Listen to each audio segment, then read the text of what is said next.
Udah live?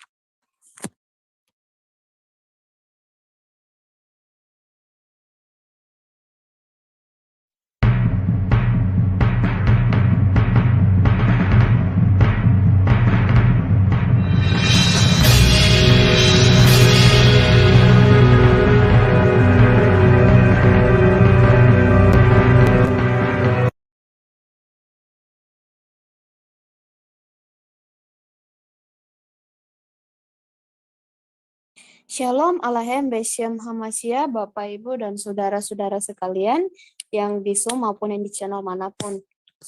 Jumpa lagi dengan WFM We Are For Murtadin. Ya, pada sore hari ini kita kembali akan membahas topik masa kitab acak-acakan Alkitab versus Al-Quran, mana yang detail dan rapi. Wah, ini kita nanti akan sama-sama dengarkan ya.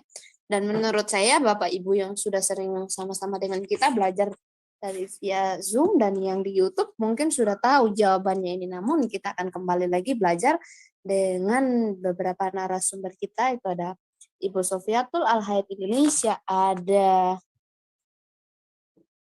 Erben Sejati, ada beberapa narasumber lainnya ya Bapak Ibu. Nah, ada pemikir ulung, ada sang penggugat. Nanti kita akan sama-sama mendengarkan dan kita akan kembali diingatkan bahwa kitab kita sudah rapi. Oke, kepada narasumber, mari kita sapa sama-sama dulu ya dari semua narasumber kita yang hadir. Shalom Pak Erben. Shalom Pak. Oh, jangan. Shalom. Oke. Shalom Ibu Sofi. Shalom Pak Pemikir Ulung. Shalom. Ya, shalom. Oke, kepada narasumber, Ibu Sofiatul dan Bapak Ibu yang lainnya, waktu dan kesempatan dipersilakan untuk menjawab nih, kitab mana yang detail atau kitab mana yang acak-acakan. Kita akan sama-sama dengarkan. Oke, Bu, silakan. Dari pemikir ulung, saya lagi batuk. Oke, silakan Pak Pemikir Ulung. Oke, selamat sore semua. Jadi begini, sebenarnya kan kita mulai aja nih, pertanyaan ini penting atau tidak gitu kan. Apakah kitab yang rapih itu menjadi penting atau menjadi tidak penting? Nah, sekarang kalau secara logika ya, kita balikin lagi. Apakah pernah Alkitab mengklaim, boleh saya diizinin share screen?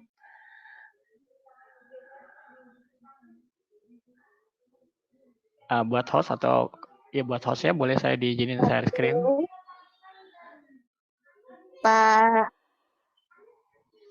Pak Trinity mungkin bisa tolong kasih co-host sebentar Pak.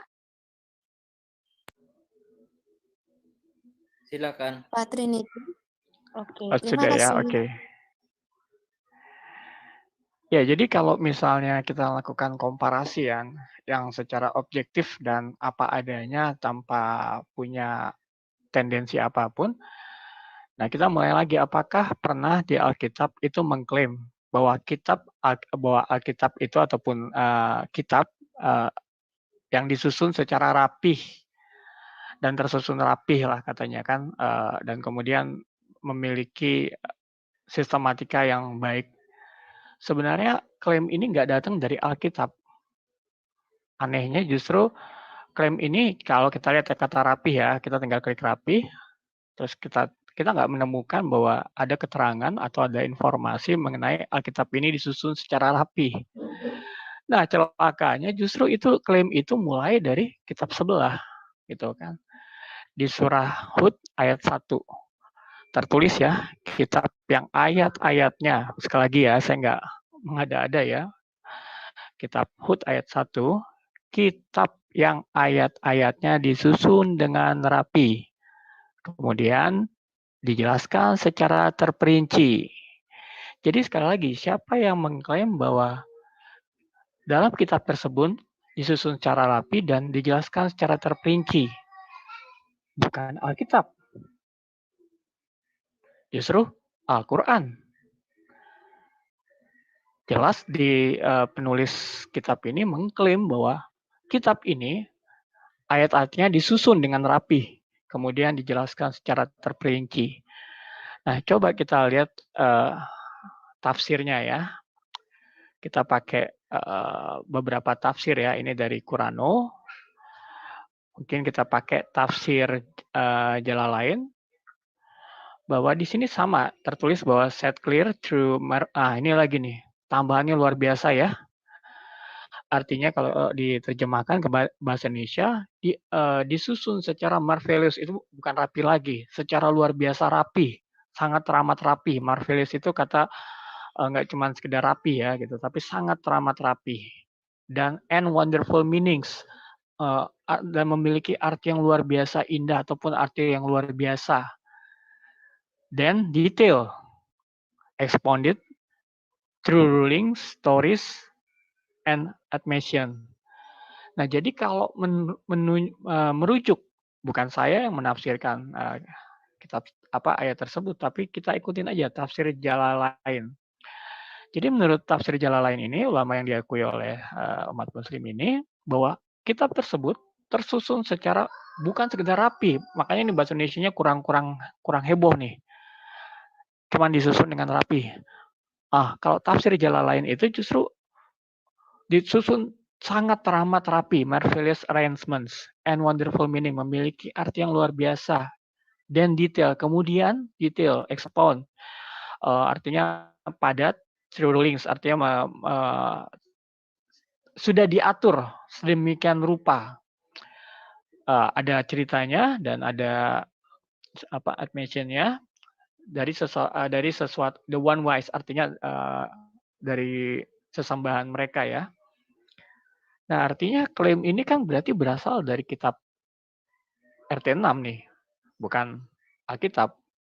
Tapi sekarang kita mau coba bahas secara lebih santai, lebih ringan.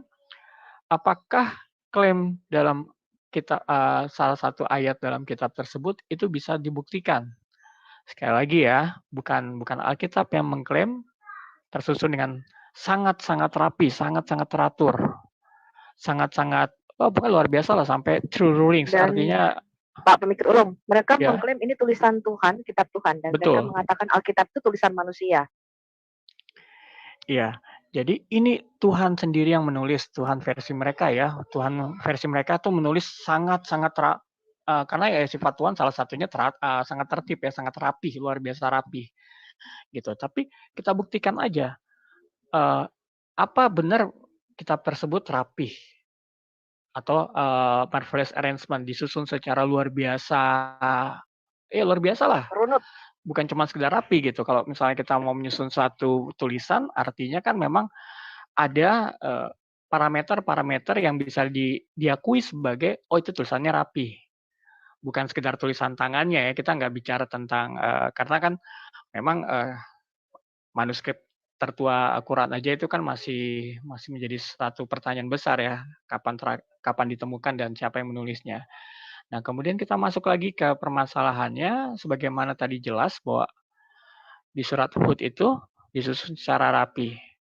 Nah, kalau misalnya kita bicara tentang kerapian penyusunan, oke, kira-kira kita semua udah mungkin pernah ya kuliah ataupun pernah mengenyam suatu pendidikan yang dimana kita diminta untuk membuat karya tulis, entah itu di sekolah menengah atas ataupun ya pokoknya kalau kita udah pernah belajar gitu pasti kita tahu tulisan rapi itu kriterianya apa sih. Nah, mungkin di sini ada Bray Angel supaya saya juga nggak ngomong sendirian. Ada Lai Erben, silakan berpendapat kira-kira tulisan rapi itu kriterianya apa? Ya, silakan. Kalau Pemikir Ulung, kalau waktu TK ya, dulu kan ada kayak menulis indah itu kan ada tuh rapi, kerapian, ya enggak, keteraturan. Jadi menulis rapi itu penting ya ternyata ya. Dan anehnya kalau kita membuat skripsi itu harus urut dari mulai pendahuluan dan sebagainya ya, dulu yang saya ingat sih. Terus dalam tata bahasa Indonesia juga ada kan misalnya pembukaan, kalau kita misalnya mengarang tuh, ya enggak, mengarang bahasa Indonesia. Ada pembukaannya, ada isi tubuh, ada penutup. Kira-kira itu kalau diacak penutup dulu, baru kemudian isi, terus baru pendahuluan gimana tuh? Pernah nggak bikin skripsi, permulaannya itu bab 5. Permulaannya bab 5. Habis itu bab 74. Habis itu bab 80. Habis itu baru bab 1. Gimana tuh menurut teman-teman? Acak-acakan dan tidak bisa dimengerti, Bu. Jadi tidak runut. Nah, kalau kayak gitu gurunya bisa marah nggak?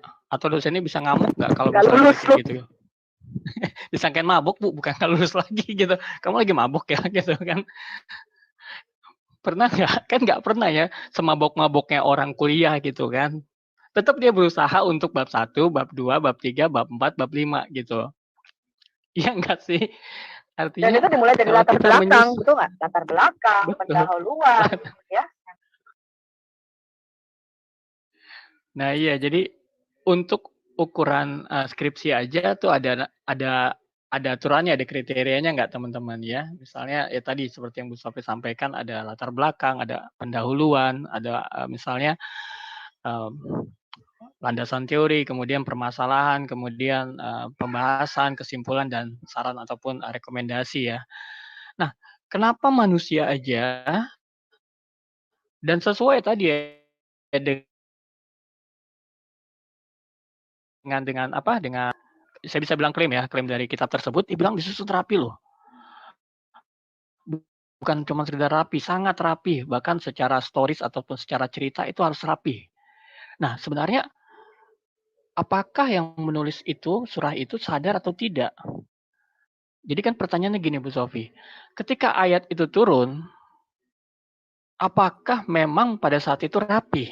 Itu yang pertama ya. Kalau kita punya keluasan berpikir, kita harus coba mengeksplor semua kemungkinan.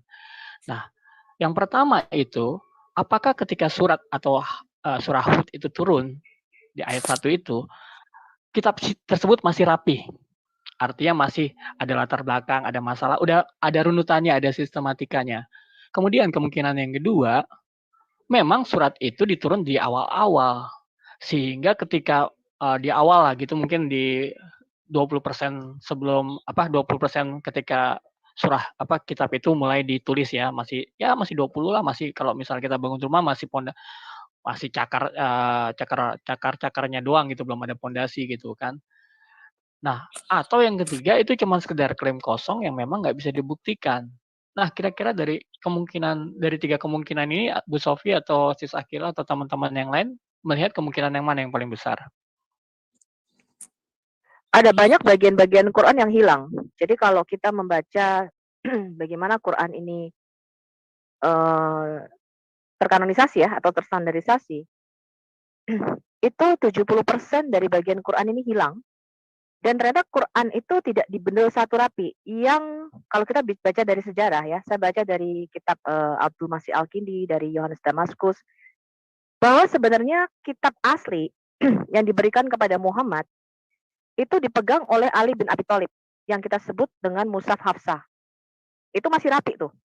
Nah sayangnya sampai saat ini Mushaf Hafsah ini nggak ketemu. Sampai saat ini kita tidak menemukan yang namanya Quran asli.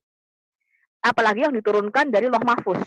Pada malam Lailatul Qadar, jangan ditanya, nggak ada Qurannya. Quran zaman Muhammad kita tidak punya. Ya, yang mereka selalu klaim adalah Birmingham. Birmingham itu baru di-publish tahun 2015. Dan manuskrip Quran yang kalian pegang sekarang adalah versi hafalan, bukan versi Birmingham. Kalian nggak punya manuskrip Quran sama sekali. Quran tertua, baik yang di Topkapi, di Turki, di Samarkand, kemudian di Paris, ya, dan juga Ma'il Codex yang disimpan di Inggris, itu sama sekali tidak sama dengan Quran yang mereka pegang sekarang. Dan usianya kira-kira 100 sampai 150 tahun setelah Muhammad mati, abad ke-8, abad ke-9 manuskripnya. Jadi kita tidak punya Quran, baik Quran zaman Muhammad maupun Quran versi Utsman. Sehingga kita tidak bisa memverifikasi pada waktu Utsman menyusun kitab-kitabnya itu seperti apa. Ya, itu tidak bisa diverifikasi karena mushafnya nggak ada. Hanya kita mempunyai catatan-catatan, hafalannya pun nggak sama. Jadi kalau kita lihat susunan surah, baik mushaf Ibn Mas'ud, mushafnya Ubay bin Ka'ab, itu susunan surahnya nggak sama. Ayatnya juga beda. Variasinya ribuan. variasi itu bisa Anda temukan di dalam bukunya Ibn Abi Dawud, ya, kitabnya namanya Al-Masahif. Itu dia mengkatalogkan perbedaan-perbedaan bacaan dari beberapa mushaf yang ada, dari 13 mushaf yang ada.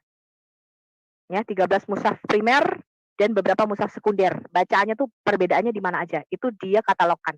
Itu bukunya sudah diterjemahkan juga dalam bahasa Inggris. Nah, perbedaannya tuh ribuan.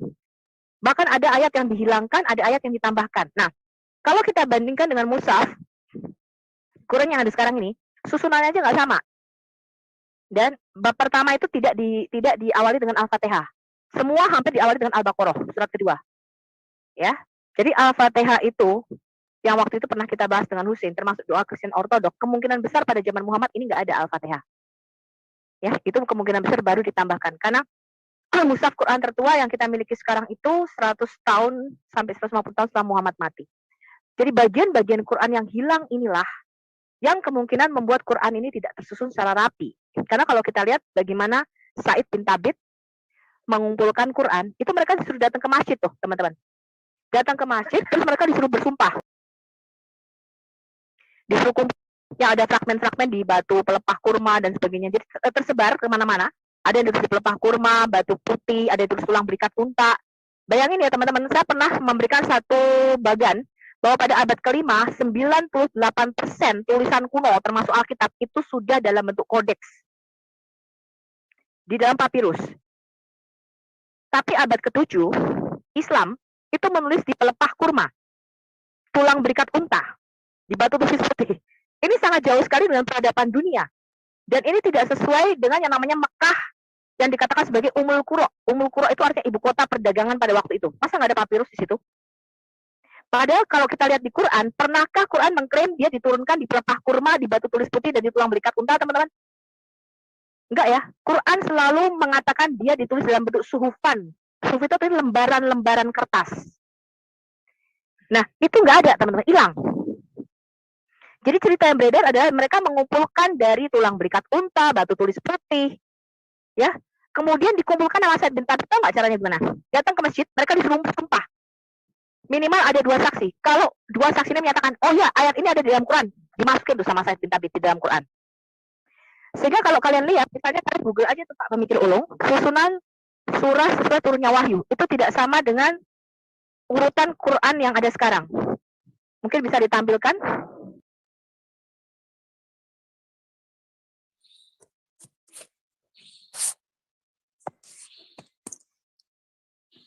Iya Bu Sofi, maaf apa yang mau ditampilkan Bu? Halo. Itu ya, sudah ditampilkan ya. Oh, mau ditampilkan Qurannya Bu ya? Bukan, ini sudah benar. Tuh lihat tuh teman-teman, surah Al-Alaq yang mereka klaim sebagai pewahyuan yang pertama kali turun, itu dimasukkan ke dalam surah nomor 96.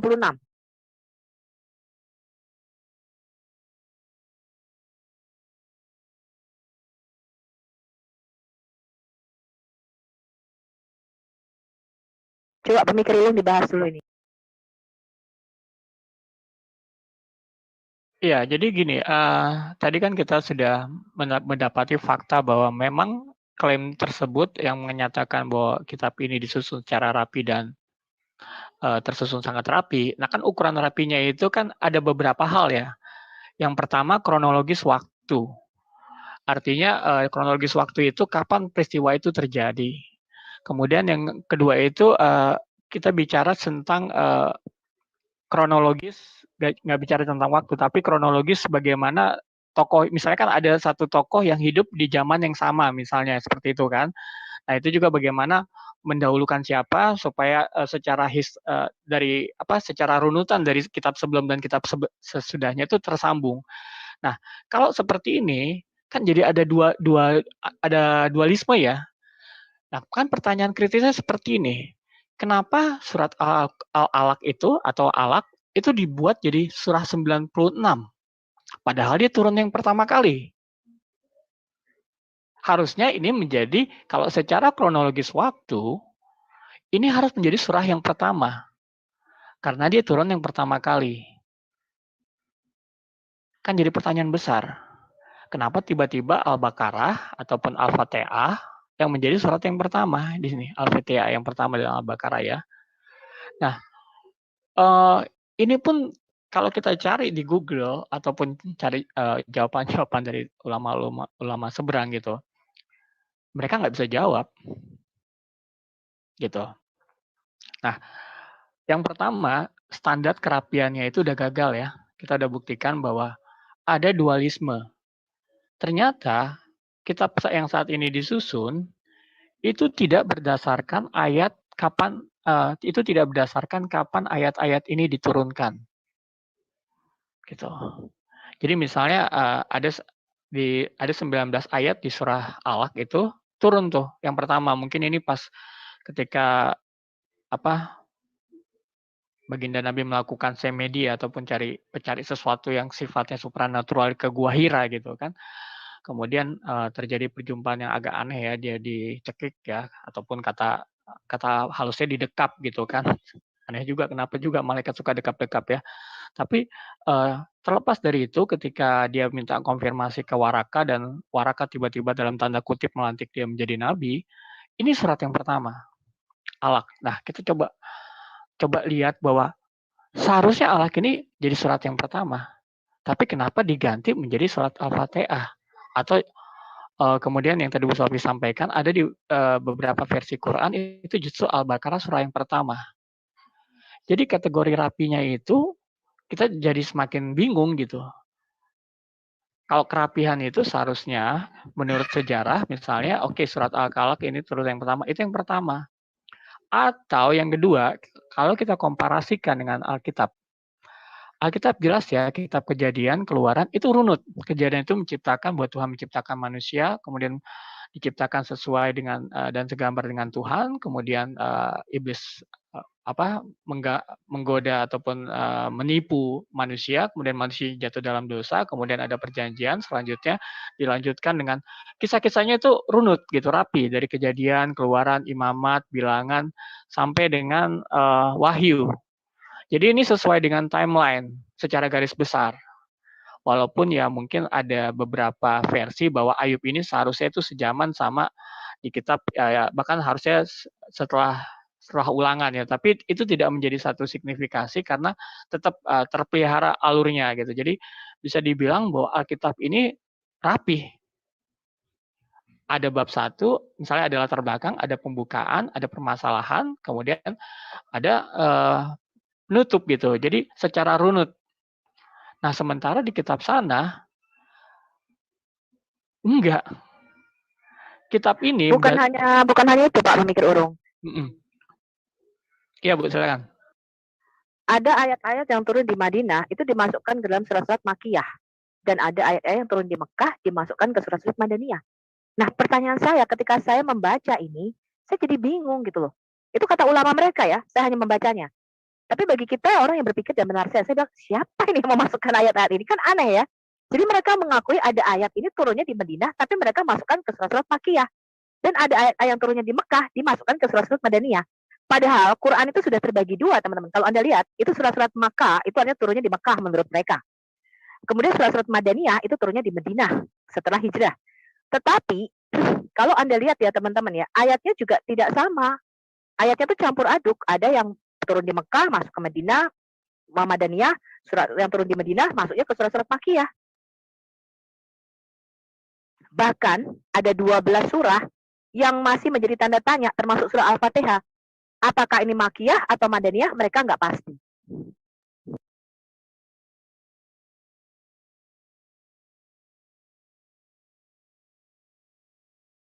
Oke, jadi tambah lagi ya, tambah rancu lagi ya. Jadi sebenarnya keterangan-keterangan ini pun masih dipertanyakan ya. Misalnya revelation place-nya ini masih di internal mereka sendiri kontradiksi begitu ya Bu Sofia, sehingga semakin kita nggak ngerti lagi gitu kan. Tapi betul, mungkin 12 surah itu ulama tidak tahu apakah turun di Mekah apakah turun di Madinah. Ya itu mungkin saking rapinya Bu. Jadi saking rapinya mereka sendiri jadi terkecoh gitu. Nah jadi inilah agak ironis ya gitu bahwa memang secara rapi jelas tidak rapi, bahkan mereka sendiri tidak tahu kapan ayat itu diturunkan di mana, itu pun mereka nggak masih ada 12 surah yang tidak diketahui, tidak dapat terdeteksi. diidentifikasi. Iya. Kalau kita compare dengan Alkitab, Pak Pemikir Ulung, kita bahkan tahu kapan kitab itu kira-kira ditulis, di mana ditulisnya, tempatnya. Misalnya kitab Taurat Musa itu ditulis pada waktu Musa di padang gurun. Jadi misalnya juga surat-surat Paulus, kita tahu, oh ini ditulis untuk di Asia, untuk jemaat di Korintus, di Filipi, di Efesus. Jelas, tahun penulisannya kita masih bisa lacak. Padahal itu 600 tahun sebelum kitab Ono muncul ya Bu ya? Iya, ironis ya. Sebelum RT 6 muncul.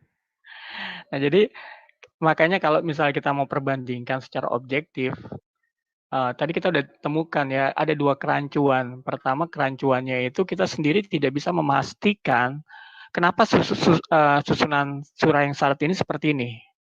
Ya kan, padahal secara urutan ayat seperti ini. Dan kemudian urutan ayat ini juga kan seharusnya mengandung makna sejarah ataupun historis. Misalnya begini, nggak mungkin kita langsung ajarkan 5 akar kuadrat kali 10 akar kuadrat itu berapa kalau misalnya nggak kita tahu 1 tambah 1 berapa. Jadi kenapa bisa dibilang rapi itu Alkitab? Karena di kitab Kejadian, ya tadi saya sampaikan, permulaan dunia dan segala macam, intensi Tuhan untuk menciptakan manusia itu terekspos, tersurat dengan sangat-sangat jelas. Sementara di kitab ini, ketika dia buka dengan ini, surat ini, dan terus tiba-tiba ada sapi. Nah, jadi coba kita... Ada sapi. Iya kan, tiba-tiba sapi itu menjadi prioritas yang sangat luar biasa gitu loh. Nah, artinya kita udah kehilangan latar belakang gitu. Kalau Alkitab tidak kehilangan latar belakang sama sekali, kalau skripsi ini masih lolos gitu. Nah, kalau kitab yang ini udah nggak lolos. Kenapa? Loh, kamu ngomong apa sih? Latar belakangnya apa tuh nggak jelas gitu. Latar belakang manusia. Tiba-tiba buat judul sapi betina. Itu hubungannya sapi betina gitu teman-teman. Nah, ternyata di surah ini pun tidak ada cerita tentang bagaimana manusia diciptakan dan loncat-loncat gitu. Nah, artinya itu yang ketiga, parameter rapinya itu ini udah agak aneh, agak rancu ya, mengkhawatirkan gitu. Jadi dari susunan-susunan surah yang ini, kemudian tiba-tiba keluarga Imran gitu kan. Dan lebih lucunya lagi gini, siapa Luqman? Siapa itu Luqman? Ya kan? Nah, ternyata Luqman itu bukan siapa-siapa sebenarnya. Anehnya begini. Luqman, itu surah Luqman ya? Iya. Di kitab tersebut, yang paling banyak disebut itu Isa dan Musa. Anehnya nggak ada surah atas nama mereka. Tapi jadi di surah Luqman bukan ceritain Luqman, tapi malah ceritain Musa dan Isa. Bukan, tentang Luqman juga, tapi gini Bu, kenapa Luqman ini sedemikian istimewa diberikan satu nama surah, ya kan? Padahal dia bukan siapa-siapa, gitu. Bahkan ini bisa jadi jauh setelah Muhammad meninggal. Luqman ini siapa sebenarnya? Luqman ini adalah seorang Muslim yang kayaknya hidup jauh dari setelah Muhammad meninggal, gitu. Karena kalau dilihatin, makanya Bu, itu kan pertanyaan yang penting juga ya. Coba cari di hadis yang namanya Luqman siapa? Nggak ada. Coba cari di Sirah Ibnu Hisam sama Ibnu Ishaq. Siapa ini Luqman? Nggak ada. Tapi ulama Muslim itu nggak kritis. Who is Luqman? Kapan dia hidup? Oh, itu gelap. Itu dan juga pertanyaan bagus Pak Pemikir Ulung. Kalau misalnya waktu itu Santai Badar juga pernah tanya misalnya, dan ingatlah cerita tentang kisah Nabi Khidir misalnya. Dan ingatlah cerita tentang Nabi Saleh. Ingatlah cerita tentang Maryam. Nah ini ingat di mana gitu. Sedangkan background latar belakangnya nggak pernah dijelaskan. Ingat di mana? Apa pernah diceritain sebelumnya? Atau bagaimana? Kalau kita kan enggak urut. Misalnya kitab Yeremia aja kita tahu kapan ditulisnya. Setelah pembuangan atau sebelum pembuangan ke Babel. Kitab Yeremia ditulis pada waktu orang Israel dibuang ke Babel. Kitab Yesaya ditulis sebelum pembuangan ke Babel. Itu masih bisa di tracing. Kapan Yesaya hidup, bagaimana Yesaya mati, Yeremia, itu masih bisa kita tracing. Habakuk, Hagai dan sebagainya. Bahkan Maleaki pun, Nabi Maleaki kita masih bisa tracing. Lalu Luqman ini siapa ya Pak ya? Nah itu biarlah jadi PR-nya mereka. Kalau saya secara tracking secara sejarah ya, saya lihat di saya hampir 15 tahun atau 16 tahun, ini satu figur yang sama sekali tidak dikenali di hadis, di Syria, di sejarahnya Nabi yang Ibnu Hisham dan Ibnu Ishaq itu nggak kelihatan. Nah, lucunya lagi, Isa dan Musa itu nggak dapat kehormatan untuk menjadikan nama surah. Oke, kalau mereka sentimen sama Isa, Musa lah. Oh, ternyata mereka sentimen sama Musa karena itu Nabi Yahudi. Tapi kenapa Yusuf itu ada, Yunus itu ada, Nuh itu ada gitu. Dan siapa Lukman lebih penting dari Isa dan Musa? Nah, bagaimana mereka menamai suratnya itu? Yang seperti Bu. Nah, sekarang kita masuk ke substansi yang kedua ya. Bagaimana mereka menamai nama-nama ini? Tempat tertinggi, rampasan perang, sapi betina. Nah, gimana tuh menurut Bu Sofi? Apakah tiba-tiba mereka ngelihat sesuatu? Jadi gini, kalau misalnya di sini ada orang Karo ya, itu orang Karo itu punya kebiasaan unik. Ketika anaknya lahir, benda pertama yang dilihat bapaknya, misalnya kursi, jadilah namanya kursi.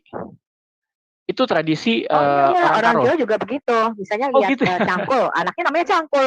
Lihat cikra, gitu. anaknya namanya cikra. Lihat sepeda, anaknya gitu. namanya sepeda. Sama berarti. Apa jangan-jangan seperti itu nama surat punya Bu? Gimana Bu? Punya resource atau punya informasi silakan. Iya, penamaan surat ini sudah pernah saya bahas juga di dalam video saya. Jadi ulama-ulama mengatakan nama-nama binatang itu tentu saja tidak diberikan oleh Allah.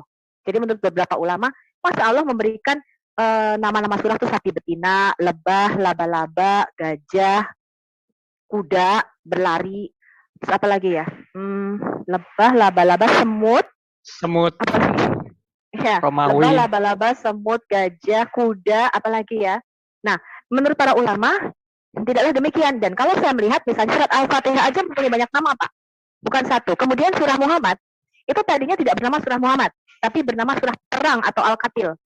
Kemudian surah Al-Isra, surah 17, Al-Isra, yang mereka klaim ini sebagai Isra Miraj. Surah itu tadinya tidak bernama Al-Isra, tapi surah Bani Israel. Nah loh, gimana tuh? Surat At-Taubah ini tadinya bernama surah Bara'at. Kalau kita merujuk kepada hadis. Tidak dikenal nih surat At-Taubah. Mereka surah Bara'at. Surah Al-Ikhlas ini juga disebutkan dengan surah Ahad ya, atau apa, saya lupa, agak lupa dikit. Nah, terus ada juga yang menamai surah dengan orang yang berkemul dan orang yang berselimut. Mungkin nggak sih Tuhan menulis satu kitab dengan judul orang yang berkemul dan orang yang berselimut? Ini kita baru bahas korpus Qur'annya ya. Kita baru bahas korpusnya nih. Siapa yang menamai ini pun menurut mereka ada beberapa memang namanya disebutkan di dalam hadis. Tapi beberapa lainnya tidak disebutkan nama-nama surat ini dalam hadis dan mempunyai nama-nama lain, Pak. Tadi seperti yang saya sebutkan, surat Muhammad itu tadinya bernama surat Al-Qatil atau surat berperang. Kemudian surat Al-Isra itu tadinya bernama surah Bani Israel. Siapa yang mengganti nama-nama surah ini di sini? Kita nggak tahu. Al-Ankabut, surah laba-laba. Ada cerita laba-laba nggak di situ?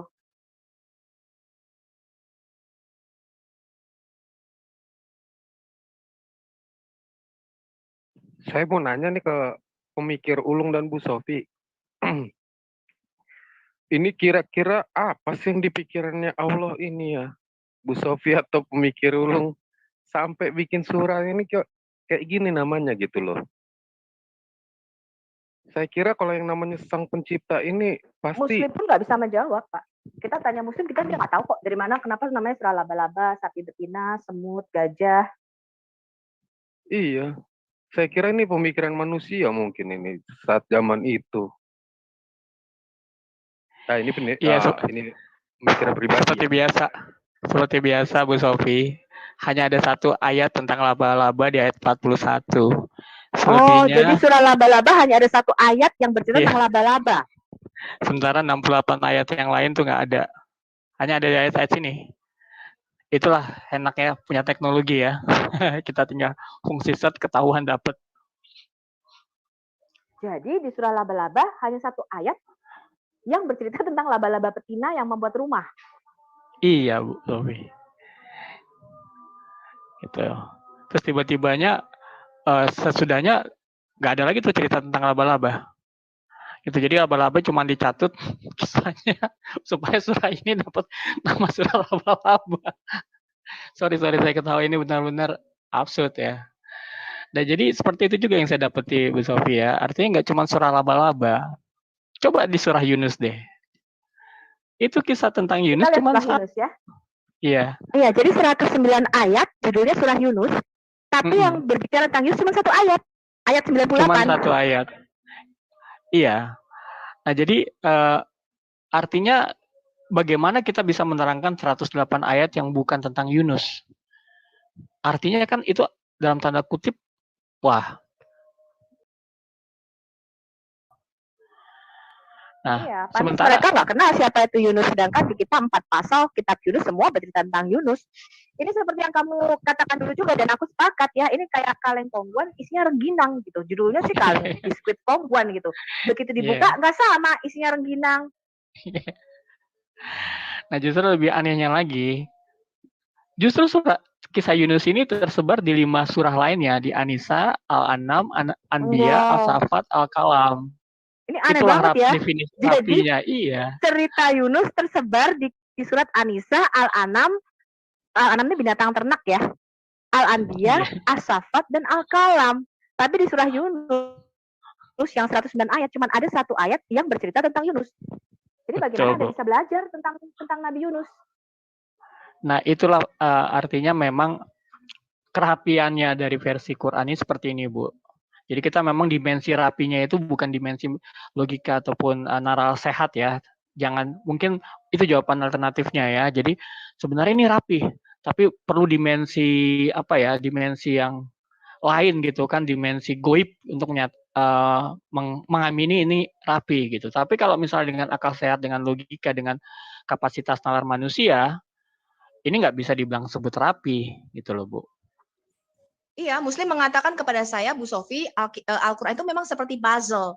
Puzzle itu artinya diberantakin di mana-mana, dan kalau Bu Sofi itu punya tingkatan wahyu, pewahyuan yang dapat kayak apa ya, hikmat dari Allah, maka Bu Sofi bisa tuh menyusun puzzle-puzzle itu. Oh gitu. Nah, kok jadi gue yang nyusun puzzle ya? Nah, itu Muslim yang agak nggak pernah baca Al-Quran, Bu. Tadi balik lagi ke premis awal bahwa Al-Quran itu true marvelous arrangement, detail, expound, true rulings. Nah, dia harus berhadapan dengan ulama si Jalalain ini. Gitu. Artinya kan kita lebih percaya kitab Quran dibanding asumsi mereka. Tidak pernah dibilang di Quran mereka bahwa Quran itu adalah kitab yang penuh misteri dan puzzle. Tidak, Bu. Rapih kok. Mudah untuk dipelajari. Gitu. Nah, jadi itu kalau ngelesek kayak gitu sih agak lucu ya, agak brutal buat saya gitu. Nah, tadi kan kita udah ketemu di Bu, laba-laba sama Yunus. Apa ada lagi nggak kira-kira kitab yang lain seperti itu? Nah, ada di Abraham. Surah namanya surat Ibrahim ya, Bu ya. Iya kan? Itu yang mereka anggap sebagai nenek moyang secara iman ya. Tapi cuma satu ayat yang menyebut Abraham di surat satu ayat yang menyebut Ibrahim di surah Ibrahim dari 52. Nah, terus jadi kemudian di surah Ibrahim dari 52 ayat hanya satu yang menyebut tentang Ibrahim, tapi judul surahnya diberi surah Ibrahim. Yang lainnya ngomong tentang apa itu? Ngarol ngidul, kadang bicara tentang Musa, kadang bicara tentang apa gitu. Selalu seperti itu. Tapi sebaliknya Ibrahim itu tersebar di 29 surah gitu. Wow, sama jadi seperti cerita yang di tentang atas. Ibrahim tersebar di 29 surah lainnya, Pak. Betul. Ini berarti jadi kita udah mulai paham ya, nggak cuma 1-2, tapi ada 3 surah ya. Misalnya tadi laba-laba, kita cek aja ternyata cuma 1 kisah laba-laba, tapi surahnya laba-laba. Kemudian surah Yunus cuma 1, Ibrahim cuma 1, gitu kan. Nah kalau soal surah Maryam justru harusnya kan kisahnya Maryam, tapi nggak sampai 30%, Bu. Cuman 20 daripada 98 ayat gitu. Selebihnya nggak tahu dia bicara apa gitu kan, yang nggak berhubungan, yang nggak sama sekali nggak ada relevannya gitu. Tapi sebagaimana sama seperti Ibrahim, Maryam itu tersebar di 13 surah. Jadi kita udah dapat polanya ya. Pola sedemikian acak adutnya ya. Yunus tersebar di 5 surah. Kisah Ibrahim tersebar di 29 surah. Kisah Maryam tersebar di 13 surah. Tapi giliran di surah yang namanya mereka, Ibrahim cuma 1, Yunus cuma 1, Maryam cuma 20 daripada 98, artinya nggak sampai 20% lah, artinya cuma 19% ya gitu, selebihnya 80% lagi tuh bicara tentang hal-hal yang nggak jelas gitu. Nah, ketika kita juga nggak ngerti siapa ini Luqman, ternyata cuma 13 surah juga tentang Luqman gitu, nggak sampai setengahnya ya. Jadi memang nah ini lucu nih, ketika soal Muhammad, semuanya bicara soal Muhammad gitu. Nah, ketika tentang Nuh, mereka, jadi kalau bisa dibilang tadi Bu Sofi bilang acak-adut segala macam, ternyata ada loh yang agak rapi. Ketika bicara Nuh, ada 28. Ketika bicara Muhammad ada 38. 38 dari 38 ayat itu bicara Muhammad semua. Surah Nuh itu konsisten. Surah Nuh lucunya itu konsisten menceritakan tentang Nuh, walaupun kronologisnya aneh ya. Lebih banyak si Nuhnya bicara kepada orang lain gitu, bukan Tuhan yang berbicara kepada Nuh, tapi itulah perbedaannya. Kalau di Alkitab kan Tuhan yang berbicara ke Nuh, sementara di kitab ini justru Nuh yang keluar ke orang lain untuk bicara yang nggak jelas gitu. Nah, jadi ini lagi di surah Ali Imran. Ya, ini jadi selalu jadi pertanyaannya Bu Sofi, Ali Imran ini siapa ya? Apa siapanya Yesus gitu kan? Nah, jadi di Ali Imran itu cuma 5 bicara tentang Amram, ayah Musa, dari 200 ayat. Terus bahkan tercampur lagi dengan kisah Zakaria. Mereka seolah-olah hidup sejaman gitu. Padahal kapan Zakaria hidup, kapan Musa hidup. Gitu. Jadi, dan bahkan Ali Imran ini kok jadi namanya Arab. Dia udah mengalami Arabisasi atau enggak gitu. Seharusnya kan bukan Imran namanya. Gitu. Tapi Amram. Nah, jadi sedemikian 8 tokoh yang jadi nama surah ini membuktikan ada 2 surah yang konsisten. Sementara 6 surah acak-adul. Nah, menurut Bu Sofi gimana nih?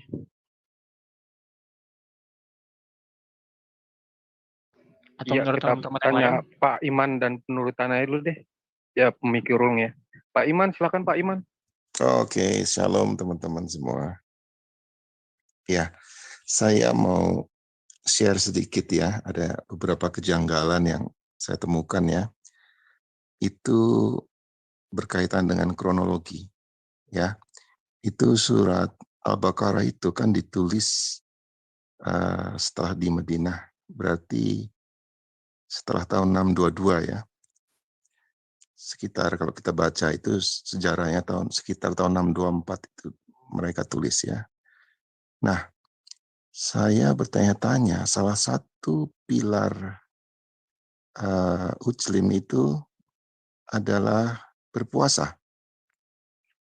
RT Ya kan 6, berpuasa. Pak. Ya, RT 6 berpuasa. Pilar itu kan seperti fondasi juga bisa dikatakan dasar-dasarnya.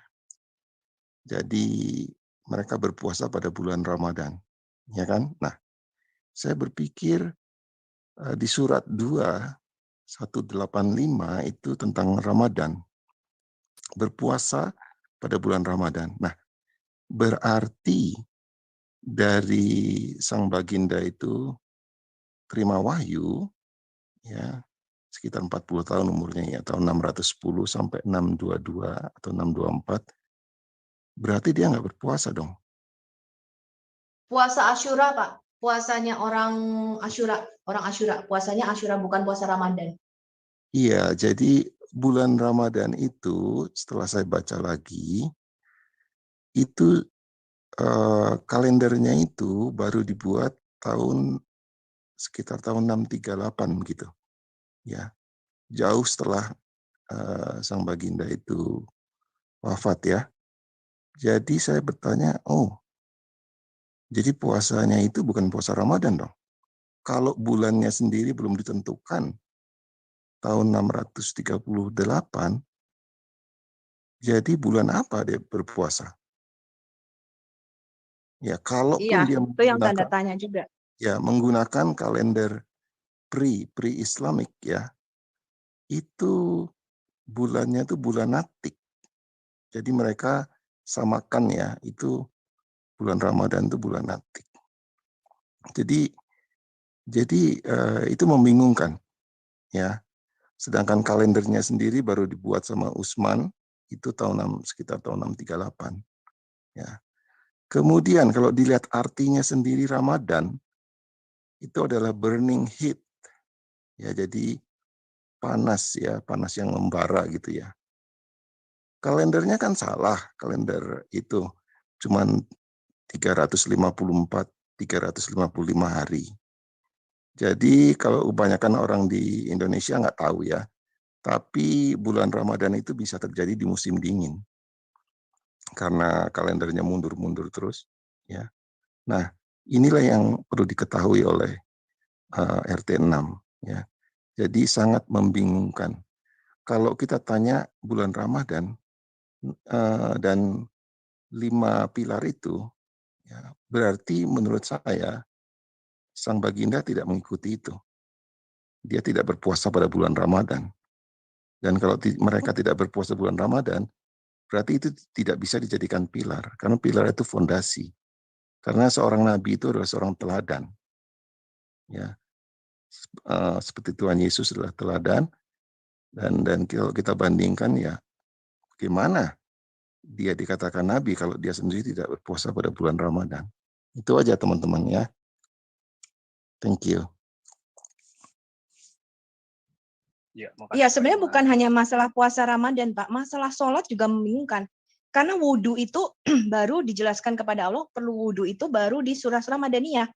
Jadi sebelumnya menggunakan wudhu apa enggak, kita nggak tahu. Terus kapan dimulainya sholat? Kalau sholat itu dimulai pada waktu dia Isra Mi'raj, berarti jauh dong. Karena sebelum Isra Mi'raj pun mereka sudah sholat. Jadi kapan waktu sholat dan wudhu? Wudhunya kok belum turun gitu loh. Aturan-aturan sholat itu belum turun. Jadi kalau kita lihat dari susunan surahnya ya, coba teman-teman dari RT 6 kalau ada yang tahu bisa masuk ya. Silakan, kita mau tanya nih, sholat itu kapan turunnya, di ayat berapa? Kemudian wudhu, kapan turunnya? Jadi kalau kita lihat susunannya Pak, atau sesuai turunnya wahyu, wudhunya belum turun, aturan-aturan sholatnya belum turun, kok sudah sholat gitu loh Pak. Iya, iya. Membingungkan memang.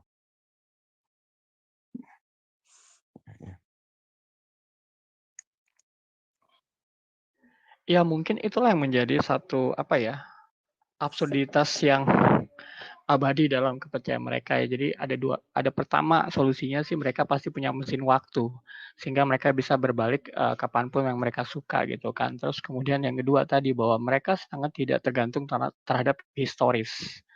Itu yang saya sering dengarkan, bahkan sekelas siapa nih? Saya tadi sebenarnya tertarik untuk bicara tentang si Dr. Sabir Ali ya. Tapi tadi Bu Sofi ajak ini. Nah ini sekelas dia aja udah doktor loh. Udah profesor doktor gitu. Dia sangat anti sejarah ketika dia berdebat dengan J. Smith. Tapi mungkin besok kita bisa bedah ya karena cukup seru juga. Nah sekarang kita balik lagi ke fokus bahwa ternyata klaim ini sampai dengan saat ini, sampai berapa menit kita bicara nih, hampir setengah jam Bu Sofia dan teman-teman, kita nggak bisa menemukan bukti daripada klaim ini. Kalau seandainya tadi pertama saya remind lagi, ternyata turunnya ayat itu tidak sesuai dengan penomoran surah. Terus yang kemudian penamaan surah itu juga mengherankan, kenapa ada nama laba-laba, ada nama Lukman, nama Musa tidak ada gitu kan. Bahkan ada surah-surah yang tidak punya arti gitu. Kayak Kaf itu untuk mereka nggak bisa, ada beberapa surah yang tidak memiliki arti sama sekali sehingga agak aneh. Kemudian yang ketiga tadi yang saya sampaikan, kalau kita bicara namanya Yunus, surah Yunus, harusnya semua tentang Yunus, tapi ya tadi cuma 1 dari 109. Terus lebihnya kisah Yunus tersebar di 5 ayat.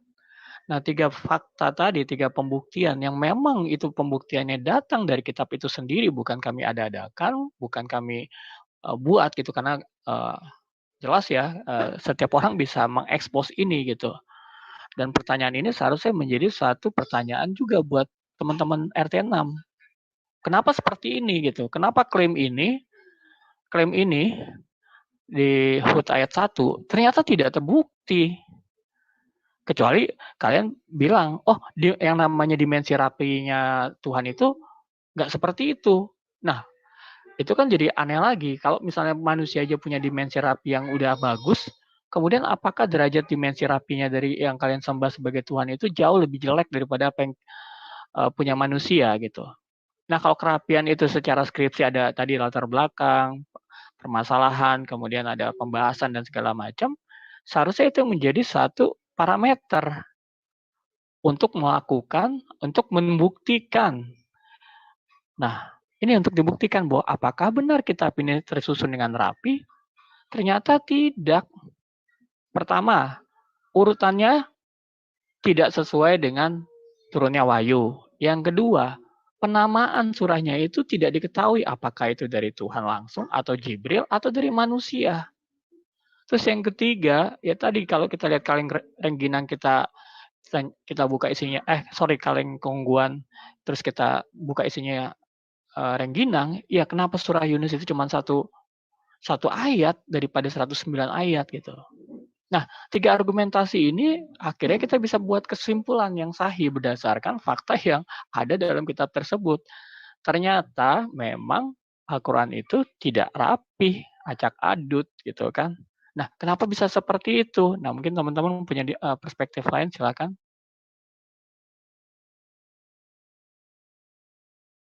Ya, silakan teman-teman.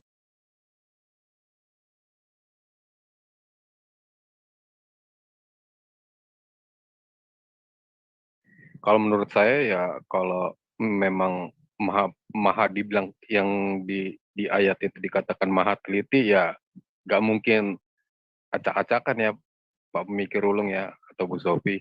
Karena yang namanya teliti pasti akurat dan runut itu urutannya dan jelas gitu.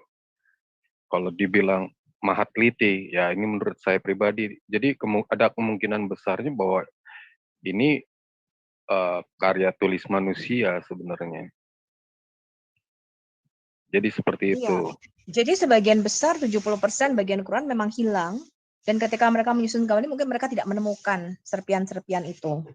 Dan itu sudah saya buktikan di dalam video-video saya dari kitab-kitab Islam mereka sendiri dan dari sumber-sumber Islam mereka sendiri. Ya, Bu Sofi. Mungkin ada dari teman-teman yang lain, yuk silakan. Tapi kemudian juga informasi dalam Quran ini nggak akurat. Bagaimana kok Quran bisa salah sejarah? Mengatakan Isa al-Masih keponakannya Musa dan Harun, cucunya Imron. Maryam ini saudara perempuan Harun dan anak-anaknya perempuan Imron. Aduh, kemudian orang Samaria membuat anak lembu emas zaman Musa. Ini salah sejarah semua. Dan di surah Yunus tadi yang cuma 1 ayat ya, kalau kita baca Yunus yang 1 ayat itu salah sejarah. Dikatakan di situ Allah nih, kalau Allah yang nulis ya, Yunus diutus kepada kaumnya. Nah, padahal di dalam hadis-hadis Yunus itu diutus ke kota Niniwe. Mereka mengambil dari Alkitab. Mereka tahu Yunus ini nggak diutus kepada kaumnya, tetapi kepada orang-orang Niniwe. Benar nggak teman-teman? Benar, Bu. Nah, disitulah kalau misalnya versinya siapa? Si Translayer, duar gitu kan. Nah, lebih anehnya, ini argumentasi saya yang keempat ya. Gimana bisa, kan sebenarnya begini, kita tahu semua bahwa dalam ayat-ayat kitab RT6 itu semua kecuali tentang nabi mereka adalah menceritakan kembali. Sekali lagi saya bilang ya, segala sesuatu yang ada di situ kecuali tentang nabi mereka itu adalah menceritakan kembali. Artinya kalau orang menceritakan kembali, harusnya dia menceritakan secara runut. Ya dong, secara logika seperti itu gitu. Misalnya kita bicara tentang kemerdekaan Indonesia, kita bisa secara runut gitu. Nggak mungkin tiba-tiba kita bilang Soekarno mendeklarasikan di 1930, kemudian setelah itu Norwegia datang menjajah kembali, itu kan udah acak adut ceritanya gitu, tidak sesuai dengan kronologis. Artinya 700 tahun di abad ke-7 itu tidak susah, sangat tidak susah untuk mengurutkan. Kalaupun saya mereka mau mengadopsi, mengambil gitu, karena mereka tidak punya kreasi dan mereka miskin sejarah dan segala macam, is okay lah gitu lah. Buat saya is okay gitu kan. Tapi setidaknya susunlah secara benar dan teratur gitu. Artinya kisah tentang Adam sampai dengan Isa itu sesuatu yang sudah diketahui banyak orang.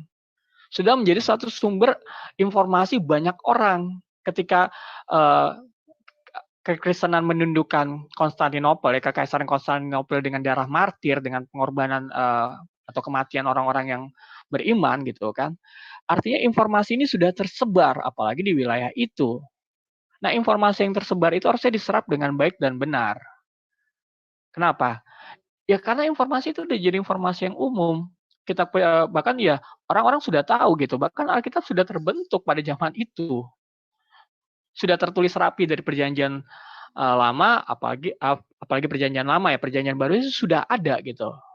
Nah kan nggak susah kalau misalnya mau copy paste, ya dihargai. Jangan diacak-acak. Misalnya kita mau ambil skripsi orang gitu, terus kita acak-acak nih. Latar belakang kita taruh di setelah kesimpulan. Kan jadi orang yang kita, ini orang maksudnya apa sih ngacak-ngacak gitu. Nah itu argumen saya keempat. Artinya begini, semua yang ada di situ, di kitab itu bukan sesuatu yang baru, bukan fresh from the oven, bukan. Itu udah kisah yang sangat-sangat lama, bahkan ada kisah 4.000 tahun kemudian yang lalu gitu. Makanya kenapa orang Kristen tidak lagi menulis, ngapain orang di kitab Kejadian udah jelas dan itu yang buat orang percaya gitu. Nah, kalian berusaha untuk merekonstruksi kejadian Adam, kejadian Abraham, kejadian Yunus termasuk salah satunya. Dan kalian tahu harusnya Yunus itu hidup kapan. Nah, jadi argumentasi saya keempat itu adalah sangat-sangat nggak masuk akal kalau misalnya kitab itu masih acak-acakan. Gitu. Bisa kan kita bahas satu-satu nggak, Pak Pemikir Ulung? Jadi mereka selalu mengatakan bahwa nama tokoh-tokoh di dalam Quran itu tokoh sejarah. Betul nggak teman-teman? Kalau saya tanya Musa, Maryam, Isa, itu tokoh sejarah apa tokoh dongeng? Sebab kalau kitab dongeng biasanya memang nggak ada ininya Pak, nggak ada latar belakangnya kan gini. Once upon a time, pada suatu waktu, entah abad keberapa ya kan, di negeri antah berantah. Nah kita nggak tahu dong, ya kan? Ada seorang Cinderella misalnya. Nah ini tokoh dongeng ini kita nggak perlu tanya lagi itu negaranya negara mana ya, tahun berapa, abad keberapa, ya nggak Pak? Tapi kalau kita bicara tokoh sejarah, kenapa tokoh-tokoh tersebut tidak bisa dikonfirmasi secara sejarah? Bahkan ketika kita cocokkan dengan sejarah, itu nggak cocok. Isa Al-Masih hidup pada zaman Musa, dibunuh oleh Raja Daud. Nah loh, gimana itu? Nah, coba kita bahas satu Pak, tadi baganya coba kita mau bahas yang pertama, yaitu kisah-kisah para nabi itu diarabisasi. Nah, ini yang mengherankan.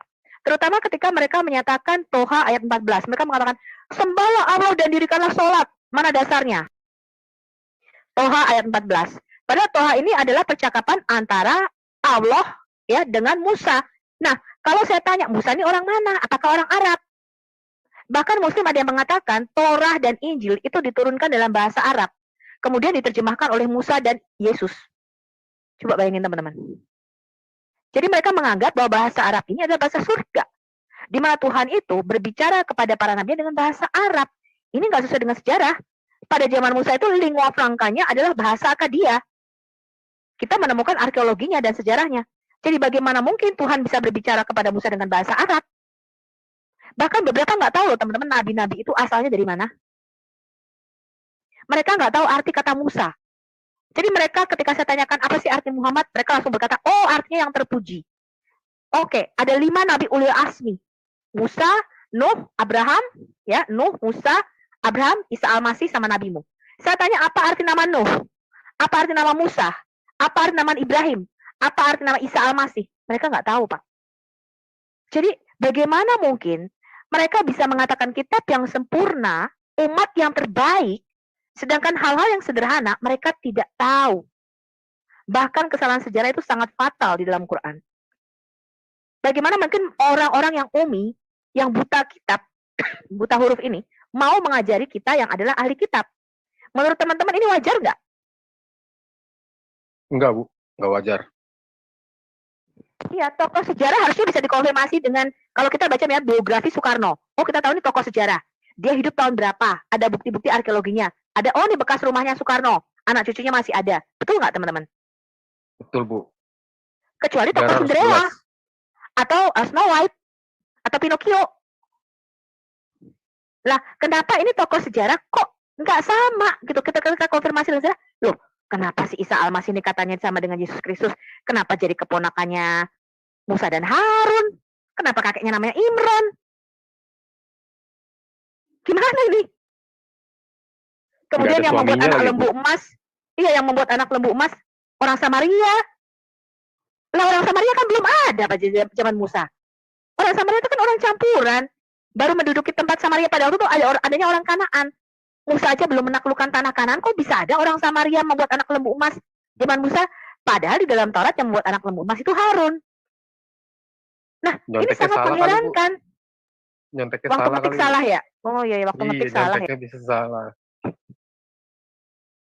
Kemudian kalau kita lihat misalnya dari hadis-hadis teman-teman, Waraka bin Nawfal ini menulis kitab Injil diterjemahkan dalam bahasa Arab. Betul nggak teman-teman? Betul, Bu, betul. Anehnya ketika Waraka bin Nawfal mati, wahyu berhenti. Nah loh, ini Waraka bin Nawfal kitab Injilnya di mana ini? Jangan-jangan yang ditulis Waraka bin Nawfal ngaco nih. Jadi contekannya salah, bener nggak? Kalau saya nyontek nih sama temen, yang gue contek keliru. Gue ikut keliru dong teman-teman. Kalau dugaan saya begini, Bu. Jangan-jangan itu Jibril itu Waraka bin Nawfal itu. Karena waktu dia mati tidak ada lagi apa namanya itu kewahyuan lagi kan? Ya, jadi Waraka bin Nawfal inilah yang menjadi mentornya Muhammad dan dia menyalin kitab-kitab Injil dan Taurat di dalam bahasa Arab. Kemudian setelah Waraka bin Nawfal mati, kok wahyu berhenti? Lah ini siapa yang ngasih wahyu? Perlu diduga itu.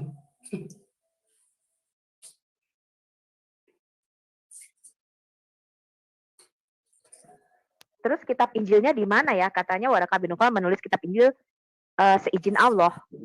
Di mana nih kitab yang ditulis Waraka bin Nawfal ini? Aku yakin dia bukan pendeta benaran itu, pendeta apa namanya itu, abal-abal itu.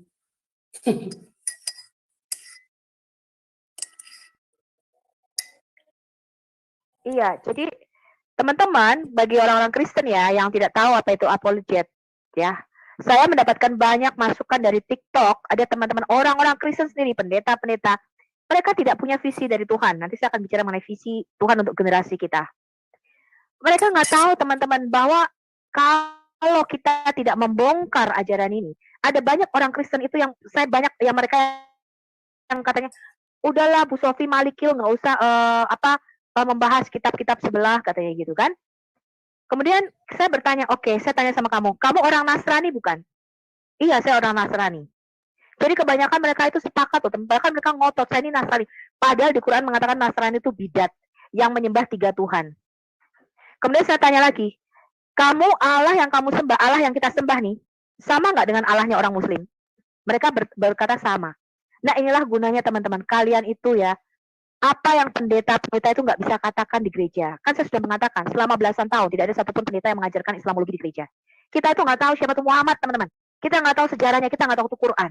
Itulah yang kami ajarkan para apologet. Jadi harusnya kalian itu berterima kasih orang Kristen. Supaya kalian itu tidak tertipu. Benar nggak teman-teman? Benar sekali, Bu. Ya, itu mungkin gampang ada sekali kalian dimualafkan. Karena kalian menganggap Allah yang kita sembah sama dengan Allah Subhanahu wa Ta'ala. Makanya dikatakan apa Hosea 4 ayat 6, umatku binasa karena kurang pengetahuan. Kamu tidak study. 2 Timotius 2 ayat 15, kamu tidak belajar. Kamu nggak study, kamu tidak menambah pengetahuan kamu. Makanya jadi bodoh, gampang dibodohi, gampang ditipu. Iya, Ibu. Kita coba ada yang resen nih, Bu. Pak Iman, silakan Pak Iman. Ya, saya ada sedikit tambahan lagi. Tadi Ibu Sofi bilang tokoh-tokoh di dalam Quran itu ya, sejarah ya. Saya mau belajar kronologi dari Islam ini. Saya cari ya umur-umur. Kan kalau di Alkitab kan jelas sekali ya, dituliskan umur dari Adam ya sampai bapak-bapak leluhur ya, raja-raja semua sampai Tuhan Yesus tuh. Mereka itu Alkitab itu detail gitu loh. Artinya kapan umurnya, kapan dia melahirkan anaknya yang ini. Jadi silsilah itu jelas ya di Alkitab. Tetapi kalau kita ke RT 6 itu kita lihat tidak ada sama sekali umur kita temukan ya. Bahkan ada satu kejanggalan itu tentang Nuh ya. Nah, Nuh itu dibilang hidup 1000 tahun except 50 tahun, berarti 950 tahun sebelum air bah. Coba kita pikirkan ya. Dia hidup 950 tahun sebelum air bah. Nah, kalau di Alkitab jelas, Nuh itu umurnya 600 waktu air bah, dan dia hidup lagi 350 tahun sampai 950. Itu kematiannya 950. Tetapi ada kejanggalan di kitab sebelah itu, bahwa air bah itu datang waktu Nuh umur 950.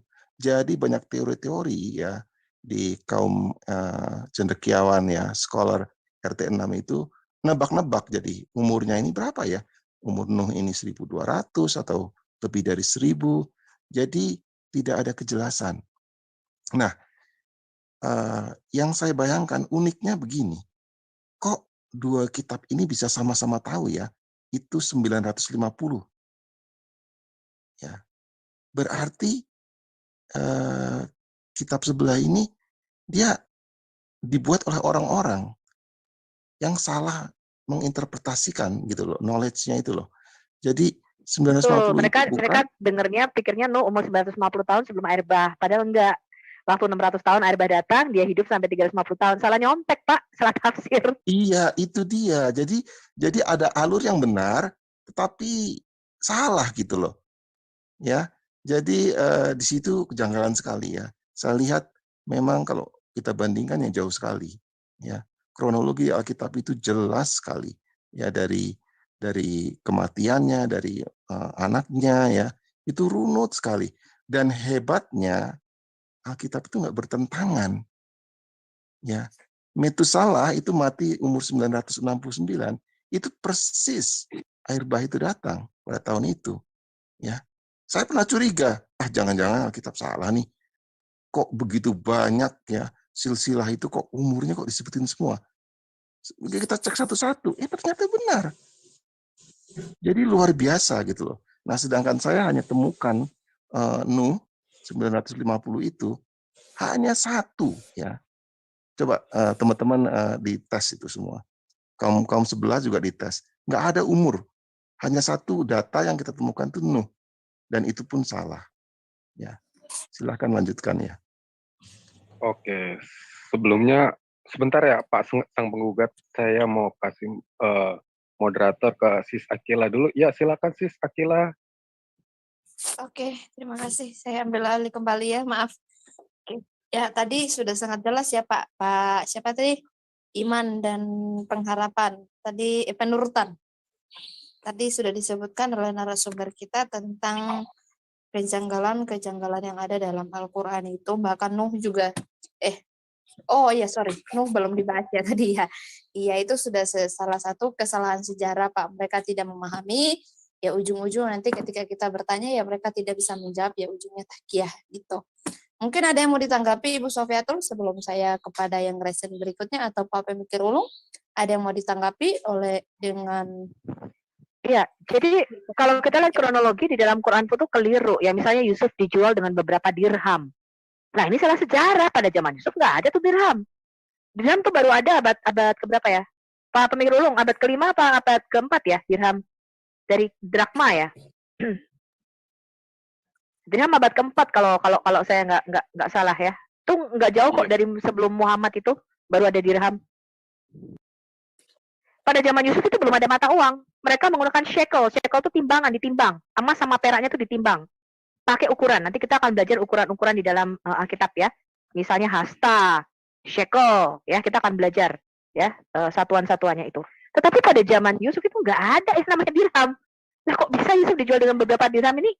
Gimana ya teman-teman? Kemudian Yusuf juga di situ dikatakan mendudukkan pada waktu dia menyambut ya bapak dan ibunya lah. Padahal ibunya itu si Rahel kan sudah mati sebelum mereka ke Mesir. Lah kok bisa ibunya nih, ada ibunya gitu? Jadi kalau kita pernah membahas dengan Usama Dakdok ya, cerita mengenai Yusuf.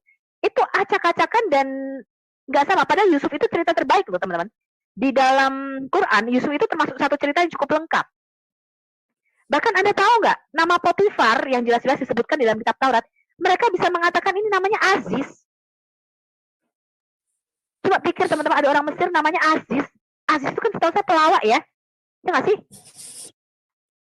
Kemudian istrinya Aziz namanya kalian tahu nggak siapa? Zulaika. Ada nggak orang Mesir namanya Zulaika, teman-teman? Siti Nggak ada, Bu. Zulaikha. Nggak ada, Bu. Iya, dan yang bisa diambil dari kisah Yusuf adalah bagaimana dia tidak tergoda dengan si Zulaikha ini dan betapa gantengnya ini Yusuf, sehingga pada waktu itu Zulaikha mengadakan satu pesta banquet gitu ya, satu pesta gitu, diundanglah wanita-wanita ini karena katanya si Zulaikha ini mabuk asmara kepada Yusuf, saking gantengnya ini orang kayak Brad Pitt. Dikasih pisau satu-satu, kemudian ketika Yusuf masuk, jari mereka semua teriris, terperangah, terpesona. Karena apa? Karena Yusuf masuk dan ganteng sekali ini si Yusuf. Jadi mereka berharap, nanti di surga kalian tuh gantengnya akan seperti Nabi Yusuf, teman-teman. Usianya kira-kira seperti Nabi Isa 30-an tahun, 33 tahun. Isa nggak 33 tahun ya, Isa tuh kira-kira 37 tahun waktu dia meninggal. Yesus Kristus itu lahirnya abad keempat sebelum Masehi. Jadi mereka pikir mereka nanti tuh akan seusia Isa Al-Masih di surga, ya, 30-an dan seganteng Nabi Yusuf. Itu yang mereka petik dari pelajaran itu, teman-teman. Jadi kalau kita lihat memang tidak tersusun secara kronologis. Ya silakan yang angkat tangan. Iya, oke. Terima kasih Bu Sofi untuk tanggapannya. Iya, oke Pak Forti, mungkin alangkah baiknya resen terlebih dahulu ya Pak untuk menghargai yang lain. Oke, shalom pasang penggugat. Pasang penggugat, shalom. Pasang penggugat. Halo. Iya, silakan Pak. Kedengeran suaranya? Ya, kedengeran Pak. Ya. Kita tadi lihat ya bagaimana cara dalam kitab atau beliau. Tapi bagi saya begini, saya tidak akan bandingkan kitab sebelah ini dengan kitabnya Kristen ya. Tapi yang saya lakukan adalah melihat kronologi sejarah. Sorry, suaramu agak jauh kemudian putus-putus. Bisa dideketin nggak?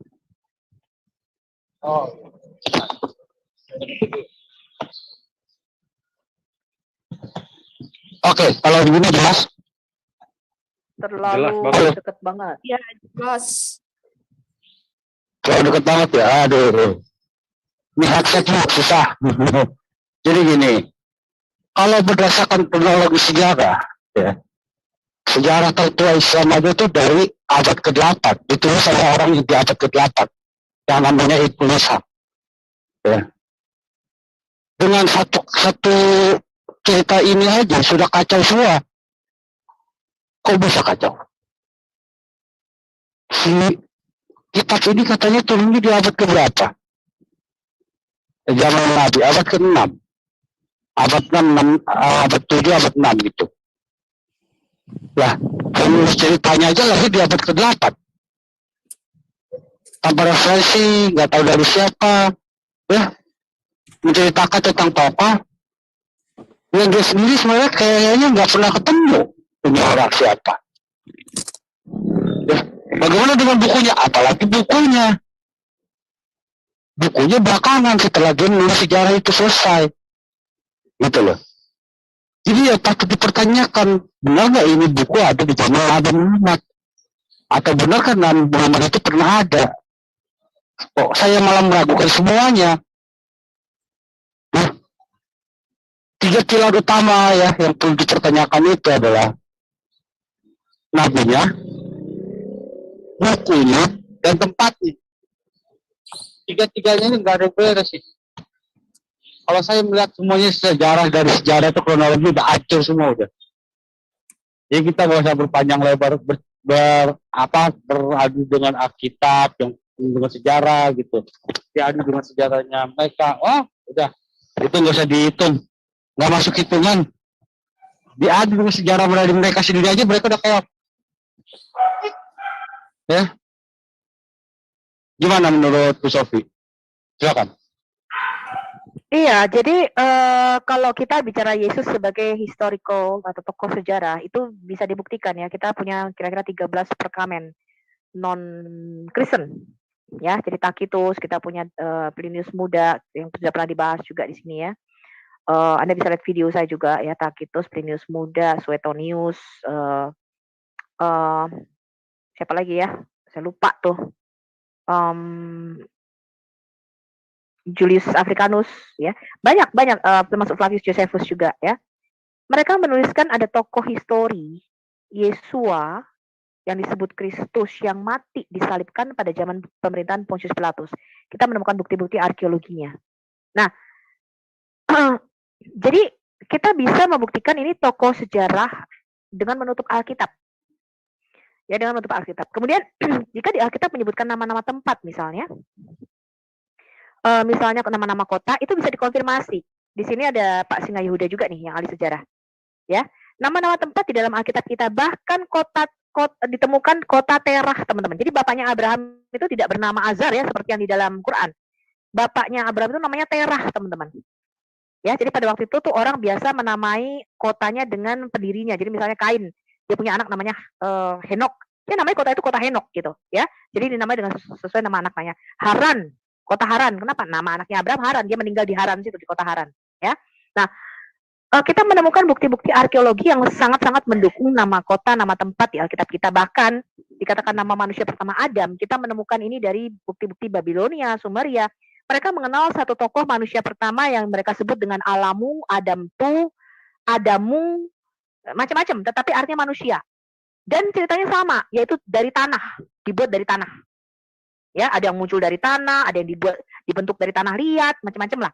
Tapi ini merupakan satu cerita yang merupakan satu sejarah dunia yang sudah diketahui secara umum. Ya, kita menemukan juga tablet-tablet Ebla yang mengkonfirmasi kota-kota misalnya Urusalaim atau Yerusalem, kota Gaza, kota Sodom, kota Gomora. Nah, kota Mekah, Madinah ini nggak ada, teman-teman, arkeologinya. Itu yang kita pertanyakan. Kata Mekah itu baru masuk di peta dunia abad ke-9. Hampir 200 tahun setelah Muhammad mati. Sebelumnya nggak ada arkeologi dunia yang mengenal ada kota bernama Mekah. Nggak ada. Tapi kata Yerusalem, kata kota Sodom, kota Gomora, yang ada di dalam Alkitab itu dikenal. Itu kita temukan. Ya, tabletnya kira-kira 2500 tahun sebelum Masehi. Nah, ini yang aneh, tanda tanya. Ya, tanda tanya. Padahal dikatakan Mekah ini Ummul Qura, ibu kota. Jadi artinya merupakan suatu kota yang besar yang yang merupakan perlintasan perdagangan. Kata Mekah itu aja hanya sekali terdapat di Quran, teman-teman. Makata, nggak tahu nih Makata ini benar Mekah apa enggak nih? Bayangkan dengan kata Yerusalem. Kota Yerusalem ini terdapat hampir 700 kali kalau saya nggak salah di dalam Perjanjian Lama. Betapa pentingnya kota Yerusalem. Mekah ini cuma disebut sekali di dalam Quran. Bahkan di dalam Alkitab kita nggak ada tuh nama kota namanya Mekah. Ya, yang mereka kan itu lembah baka loh. Lembah baka itu lembah kematian, Seul, dunia orang mati. Ya. Kalau ada nama lembah memang di situ ada kota lembah baka itu metaforanya. Ya, di situ melewati lembah baka artinya apa? Lembah kematian di situ. Ya, walaupun ada nama tempatnya, lembah baka di situ. Tapi bukan di Mekah. Jadi mereka nggak bisa membuktikan klaim-klaim mereka. Saya tanya, Abraham, Ismail membangun Ka'bah. Ya, buktinya apa? Buktinya telapak kaki. Aduh, teman-teman. Sejak kapan telapak kaki jadi bukti? Terus telapak kakinya Abraham yang di Sri Lanka itu, yang gede banget tuh telapak kaki raksasa itu telapak kakinya Abraham itu. Buktinya Abraham di Sri Lanka. Ya, jadi Quran ini tidak bisa sinkron dengan sejarah. Kemudian kata Muslim dan kata Islam, itu dalam perkembangan 100 tahun awal Islam, itu tidak ditemukan. Ya, dari sejarah dunia mereka tidak menyebut orang-orang ini sebagai Muslim ataupun ada agama bernama Islam. Mereka menyebutnya sebagai bidat dari suku Ismail, salah satu sekte Kristen, ya bidat Kristen dari suku Ismail, yang mencampurkan antara agama Kristen Yahudi dengan agama pagan Arab. Ya, mereka menyebutnya bidat dari suku Ismail, Sarasen atau Hagarin. Dan mereka tidak menyebut Quran, mereka menyebutnya Furqan, Al-Furqan. Nah, ini agak aneh. Nah, saya lempar itu aja. Nanti saya akan bikin beberapa videonya. Kita bicara sejarah dan bukti-bukti arkeologi. Silakan teman-teman yang angkat tangan. Silakan, Bre Angel. Oke, Pak Bre Ya, Angel, silakan. Shalom Elohim. Ya, thank you. Terima kasih buat waktunya. Saya kalau berbicara soal kitab Saudara kita RT6, memang banyak pertanyaan ya yang seharusnya ini segera untuk disikapi ya atau dibalas dengan jawaban gitu. Yang mendasar adalah gini, Saudara RT6 itu kan menganggap bahwa kitabnya itu adalah kitab penyempurnaan dari kitab-kitab terdahulu. Artinya di dalam kitab mereka, harusnya ada perjanjian lama, perjanjian baru, baru mungkin dibikinlah perjanjian terkini gitu ya, atau perjanjian kekinian gitu. Ya whatever lah itu nama-nama kitabnya gitu. Tapi paling tidak harusnya seperti itu. Kalau Alkitab, perjanjian lama Taurat ada, dia ditempel dengan perjanjian baru. Nah gitu. Nah ini kenapa tidak seperti itu? Dan yang lebih saya bertanyanya adalah, kok ini junjungannya malah ayatnya tuh lebih dikit dari yang lainnya gitu. Yang saya ketahui, mohon dikoreksi kalau saya salah, itu ayatnya kalau nggak salah cuma 4 ayat, 4 apa 7 gitu. Sementara Isa itu bisa lebih dari 17, lebih banyak. Bahkan mengenai nabi-nabi lain pun lebih banyak dari junjungannya gitu. Nah, ini kok bisa? Harusnya tokoh sentralnya itu harusnya lebih banyak dikisahkan dong di kitab tersebut gitu. Nah, pertanyaan-pertanyaan yang seperti ini nih harusnya segera disikapi gitu ya. Saya kemarin habis ngebahas soal Isa ya. Dibilang Isa itu lahir dari Maria yang tidak mempunyai ayah, dan itu diolok-olok oleh Bani Israel. Tapi di lain sisi dikatakan Isa lahir di bawah pohon kurma. Nah ini kan kontradiksi-kontradiksi ini harus dilempengin gitu loh. Jangan dicuekin. Ya kan, kalau Bani Israel kan berarti di Israel dong. Kalau di bawah pohon kurma berarti di Arab. Itu jauh banget. Berapa ribu kilometer itu. Jadi nggak bisa. Nah ini yang kayak begini-begini nih jangan dianggap remeh ya, karena akan timbul polemik akhirnya gitu. Saya rasa itu aja. Terima kasih. Oke, terima kasih Pak Bray ya. Memang benar ya Pak ya, bahwa terkadang mereka tidak bisa menerima, apalagi perbedaan-perbedaan kontradiksi dalam kitab mereka itu, mereka sulit untuk menjelaskannya kecuali dengan takia, itulah jalan keluar satu-satunya. Oke, ada yang lesson berikut, Pak Singa Yehuda. Silakan Pak. Oke, shalom semuanya teman-teman. Shalom. Iya. Boleh saya ini share screen? Oke, Pak Trinity mungkin bisa tolong co-host Pak. Ya, kemarin saya mau tunjukkan soal ringkas aja ya, soal kronologis, genealogi yang di Alkitab itu yang sesuai fakta sejarah. Kemudian kemarin kita udah belajar juga ya, belajar sesi penciptaan, air bah, kemudian Menara Babel, kemudian historitas Abraham, Yusuf di Mesir, kemudian Tulah, kemarin kita udah belajar ya. Dan mulai besok kita lanjutkan ya, mulai ke kisah Eksodus, keluaran bangsa Israel 40 tahun di padang gurun Sinai, kemana aja mereka, kota-kota yang mereka kunjungin, apa aja yang terjadi dalam kisah Eksodus. Kita lanjutkan juga kisah di Gunung Sinai, turunnya 2 loh. Lanjut terus sampai ke masuknya Israel ke tanah Kanaan. Ini ya, saya share ya. Kita akan pelajari ya. Ini kemarin kita udah belajar ya, Abraham, historitas Abraham, kita bisa menentukan perkirakan Alkitab, berdasarkan sumber Alkitab, kita bisa menentukan tanggal lahirnya Abraham ya. Kemudian kita udah menentukan Yusuf di Mesir ya. Yusuf, kita kemudian belajar mengenai besok ya, mulai keluaran, perbudakan di Mesir, kemudian keluaran, terus era hakim-hakim. Oke, sebelumnya masuknya Israel di tanah Kanaan, pendudukan tanah Kanaan, kita akan belajar juga, lihat bukti-bukti arkeologi. Era hakim-hakim, kemudian era kerajaan bersatu, mulai dari Raja Saul, kemudian Raja Daud, Raja Salomo, kemudian terpecahnya kerajaan Israel menjadi kerajaan utara, yaitu kerajaan Israel, kerajaan Yehuda di selatan, dan dihubungkan dengan kebangkitan kerajaan Asyur, Mesir, Neo-Babilonia, terus sampai ke Persia, Cyrus yang agung, kisah pembuangan bangsa Israel, terus sampai ke zaman bangkitnya Helenisasi ya, Alexander, kemudian hubungannya dengan pemberontakan Makabe, bangkitnya kekaisaran Hasmonean, orang Edom itu, ya, orang-orang Edom yang memerintah Israel, Raja Herodes, terus sampai kisah perjanjian baru mengenai kelahiran Yesus, pelayanan Yesus, kematian Yesus, kebangkitan Yesus. Kemudian kisah rasul-rasul, kita akan bahas cerita bahas sampai ke perjanjian baru ya. Cerita di Alkitab, kronologis di Alkitab dilampirkan dengan bukti-bukti arkeologi. Kemudian genealogi ya, genealogi. Sesuai dengan data Alkitab, kita runut sekali ya, mulai dari Adam ya. Adam, terus turun sampai ke Nuh, ya. Anak Nuh apa aja, ini sesuai data Alkitab ya, bukan karangan, ini yang ditulis di Alkitab.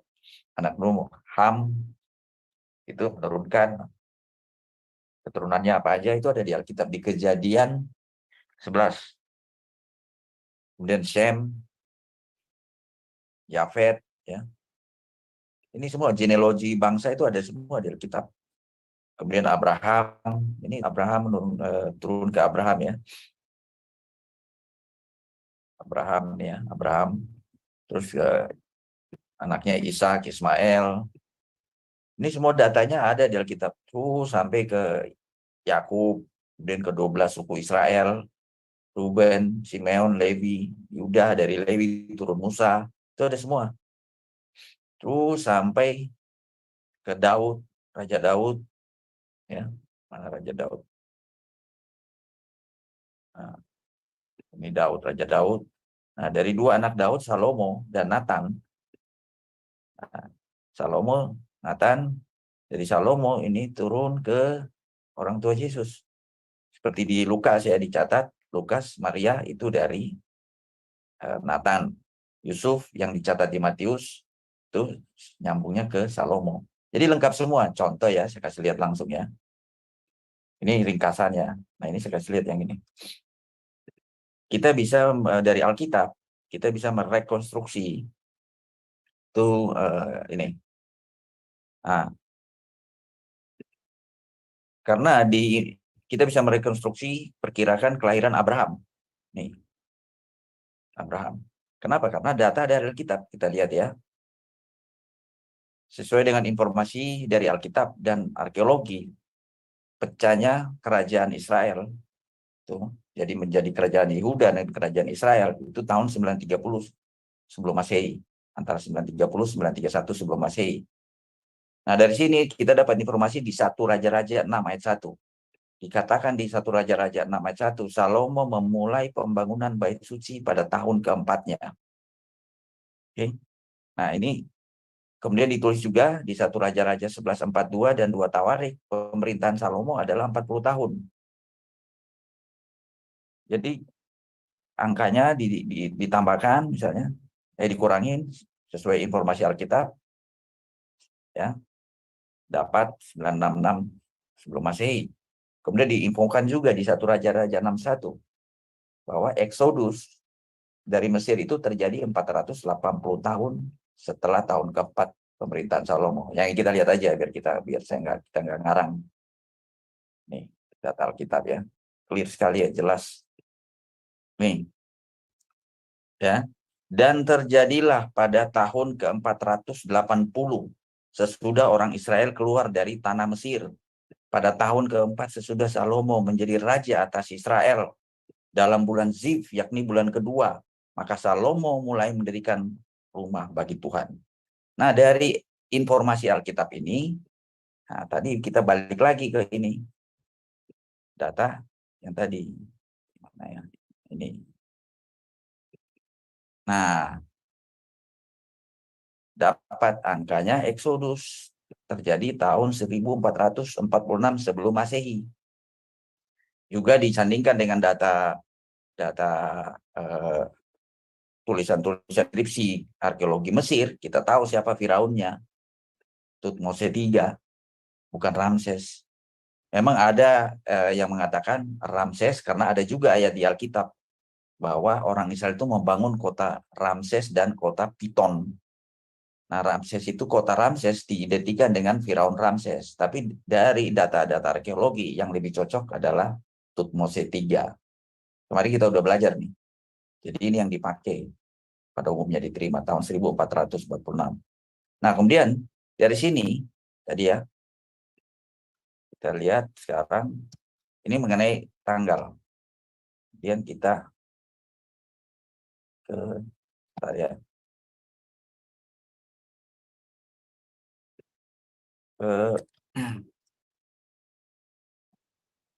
misalnya kita tahu kronologis Daud, kronologis Salomo, termasuk ini kronologis imam-imam, kita tahu. Nah, garis keturunan imam mulai dari Yakob menurunkan anaknya Lewi, ya, suku Lewi. Nah, imamat itu kan dari Lewi. Nih, turun nih. Tahunnya, tahun berapa, sesuai informasi Alkitab. Turun dari ke Harun, ya, dari Harun, anak-anak Harun, turun ke Eleazar, Pineas, terus sampai ke Kayafas. Nih. Imam yang mengadili Yesus.